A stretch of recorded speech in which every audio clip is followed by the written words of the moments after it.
America का एक plan था जो लीक हो गया। प्लान यह था कि ईरान को इस बात में उलझाकर रखो कि उस पर अगर कोई हमला होगा तो समंदर से ही होगा, यानी कि इस युद्धपोत से ही होगा। लगातार नौसैनिक बेड़े भेजे जा रहे थे, जबकि प्लान यह था कि इधर उलझाए रखेंगे, उधर सीरिया से जो खास तौर पर आईएसआईएस के लड़ाके इराक भेजे गए हैं उनको ईरान में घुसाकर कुछ बड़ा करवा दिया जाएगा। लेकिन उसी इराक से एक तस्वीर निकलकर आई, एक वीडियो निकलकर ईरान के अंदर हमने आपको दिखाई थी थोड़े दिन पहले कि वीडियो निकलकर आई थी कि समंदर के नीचे उसने एक शहर बसा रखा है जहां खाने पीने का सामान नहीं बल्कि मौत का सामान रखा है, यानी मिसाइल, बम, गोला बारूद और ड्रोन है। ऐसा ही इराक से निकला। लेकिन अमेरिका के लिए टेंशन वाली बात यह है कि जिन आईएसआईएस लड़ाकों के दम पर वो ईरान को थर्राने की कोशिश कर रहा था, इस वीडियो में भी कुछ ऐसे ही लड़ाके नजर आए। लेकिन ये ईरान के समर्थन में अमेरिका को कुचलने के लिए तैयार है। हमने इस साहब का नया ऐलान सुनाऊंगा जिसकी वजह से मिडिल ईस्ट में काफी कुछ चीजें बदली हैं।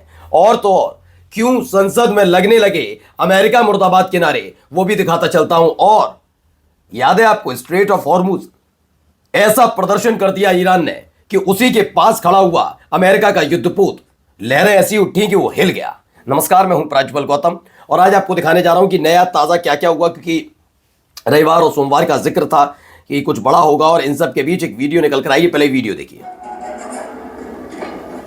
ये देखिए।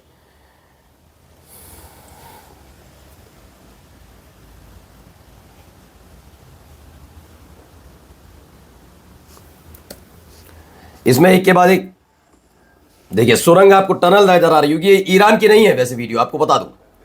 हाँ, खामेनी साहब का वीडियो है, हूती लड़ाकों की तस्वीरें हैं, बहुत कुछ है तस्वीरें।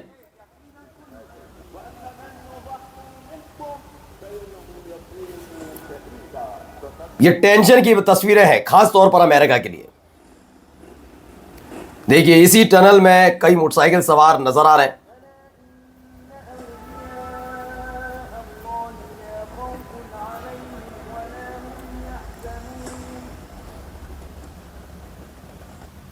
तो इसमें दावा किया गया है ब्रेकिंग, इराकी पार्लियामेंट्री फोर्सेस है, इराक की पार्लियामेंट फोर्सेस है, उसने अपनी टनल्स और मिसाइल्स को सबके सामने रखा है जिसका इस्तेमाल वो अमेरिका बेस पर हमले के लिए करने जा रहे हैं। यानी कि अगर ईरान पर हमला होता भी है तो इस वॉर सिचुएशन में ईरान को कोई ज़रूरत नहीं है कि वो अमेरिकन बेस पर हमला करे। उसके लिए ये काफ़ी है, इन्होंने ऐलान कर दिया हम इन्हीं सुरंगों के जरिए इराक के बेस को तबाह कर देंगे। आगे देखिए एक और वीडियो निकलकर सामने आई, उसी से जुड़ी हुई अगली वीडियो है, इस वीडियो को भी देखिए। उसी टनल से निकाले जा रहे हैं हथियार बाहर और ये तस्वीरें भी निकलकर सामने आई। मिसाइलें तान दी गई हैं और टनल से देखिए केवल मोटरसाइकिल नहीं, ट्रक अलग सा जो सामान के साथ बाहर आते हुए।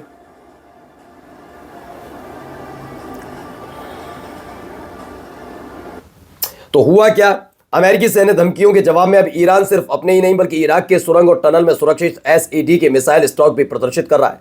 इराकी रेजिस्टेंट ग्रुप है सराया औलिया अल डैम, जिसे एसईडी भी कहा जाता है, ने अपने मिसाइल हथियारों का प्रदर्शन किया जो टनल के भीतर सुरक्षित हैं। समूह ने चेतावनी भरे अंदाज में अपनी सैन्य क्षमता सामने रखते हुए साफ संकेत दिया कि किसी भी आक्रामक कदम का, यानी अमेरिका की तरफ से कोई कदम उठाया गया ईरान पर तो उसका माकूल जवाब दिया जाएगा, क्लियर कर दिया।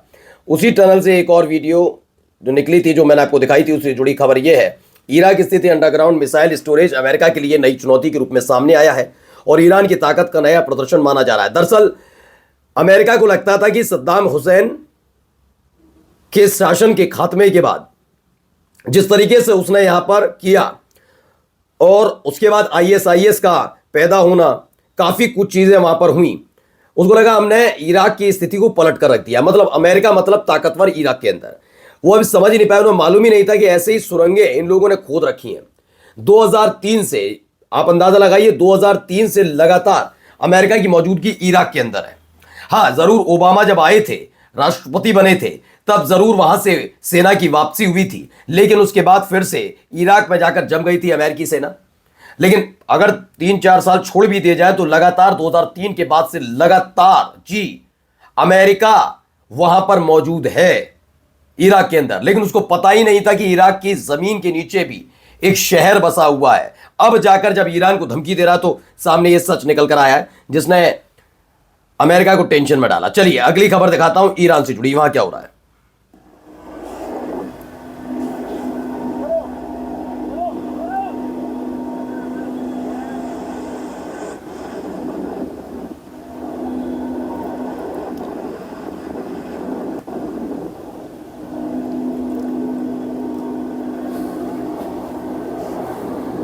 ये देखिए,